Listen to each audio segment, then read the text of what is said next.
grupe interesash të ndryshme, përfshirë edhe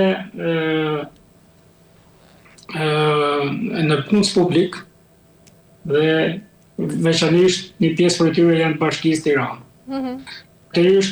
Aty ka dhe grupe interesash caktuar dhe klane caktuar. Një pjesë për tyre që bëjnë thirrje të kësaj natyre, sepse është pak si e çuditshme. Një ndër problemet dhe një ndër përgesat që Shqipërisë pra është tërhequr dhe vëmendje për sa i përket hapjes negociatave, kapitujve të ri që po negocion në lidhje me integrimin e Shqipërisë në Evropë, është mos lejimi i SPAK-ut që të hetojë Belinda Balloku. Mosdhënia e peqimit kuvendit në lidhje me heqjen e imunitetit Belinda Ballokut për sa i përket procedimit penal të regjistruar nga ana e SPAK-ut dhe që është caktuar dhe masa sigurimi personal. Ndërkohë që po ta shohësh në protest, nuk artikulohen që të ketë është harruar, si më thanë, Belinda, që do thotë se një pjesë e grupeve të interesave aty e zhvendosin vëmendjen duke pretenduar që ky vend është marrë peng nga Rama dhe Berisha.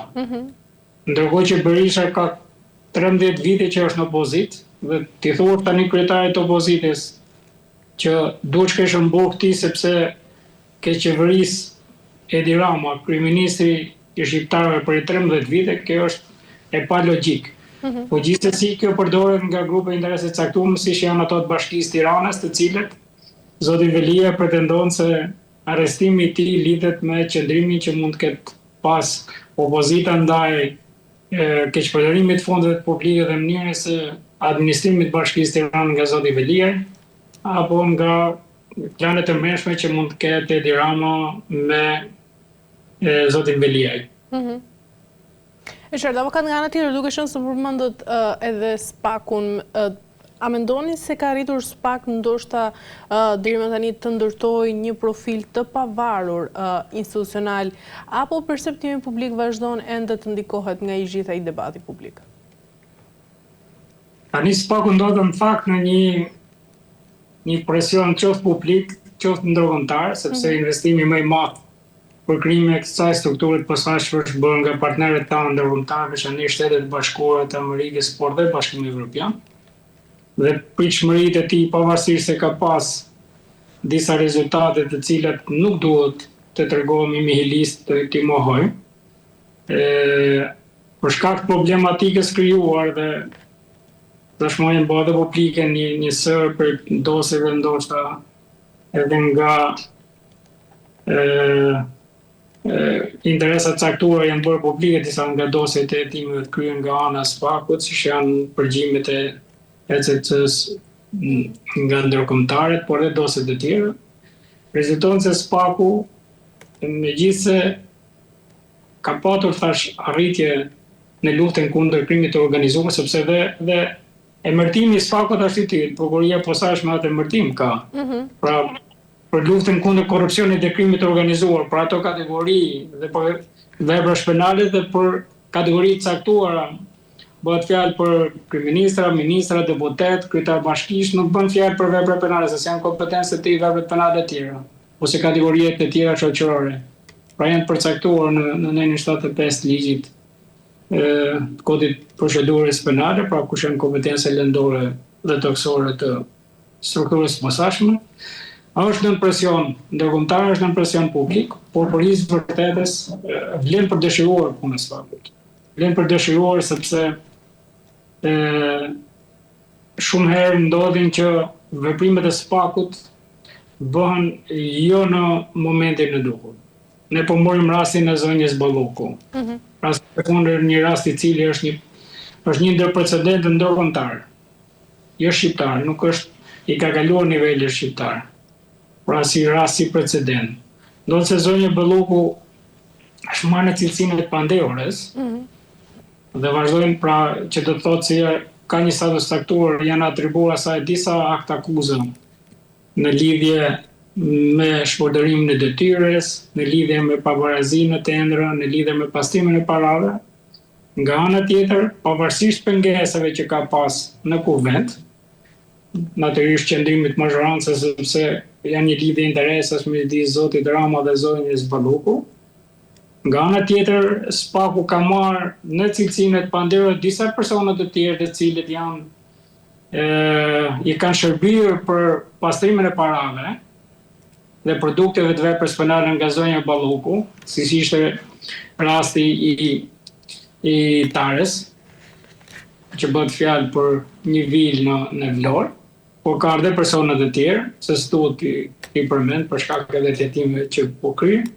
Nga ana tjetër nuk rezulton që SPAK-u, edhe megjithëse është nën presionin jo vetëm ndërkombëtarëve, jo vetëm dhe të protestuesve, kanë 20 ditë që protestuesit kanë dalë në shesh dhe kanë artikuluar, kanë protestuar në mënyrë paqësore, por kanë artikuluar vërtet kauza që janë publike, janë kauza me interes publik, dhe SPAK-u këtë qëllim ka që të mbrojë dhe interesin publik.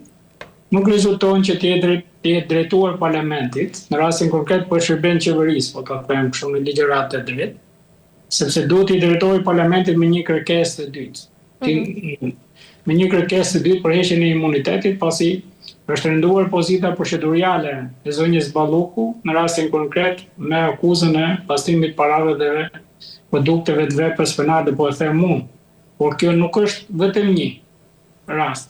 Kjo është në disa herë, që do të thotë se kjo vepër është kryer në mënyrë të përsëritur dhe është renduar pozita procedurale e saj në raport pra me hetimin që po krihet dhe duhet të ishte i drejtuar. Ndërkohë, SPAK-u po e zvarrit, ja ne do jemi përsëri këtu.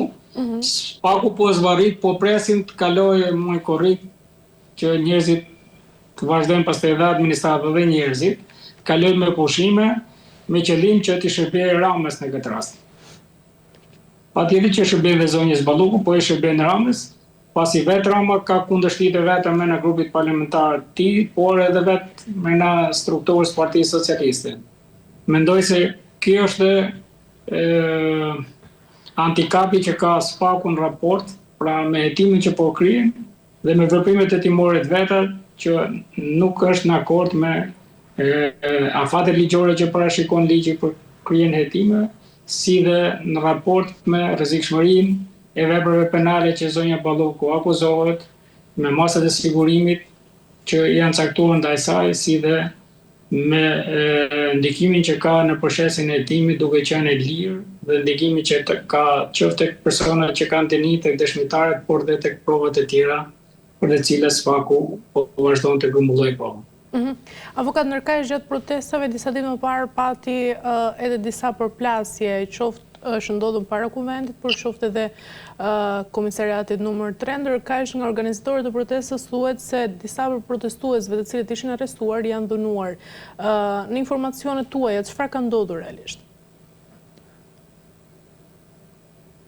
Tani ne kemi parë dhe live veprimet konkrete qoftë policisë, më thënë drejtën, janë veprime të cilat bien ndesh jo vetëm me parimet e mbrojtjes së drejtave të njerëzit, me Konvenin Evropian e Drejtave të Njerëzit, por bien ndesh me ligjin për policinë e shtetit, në fakt se proporcionaliteti i veprimeve të policisë me veprimet e protestuesve ka qenë krejt i ndryshëm.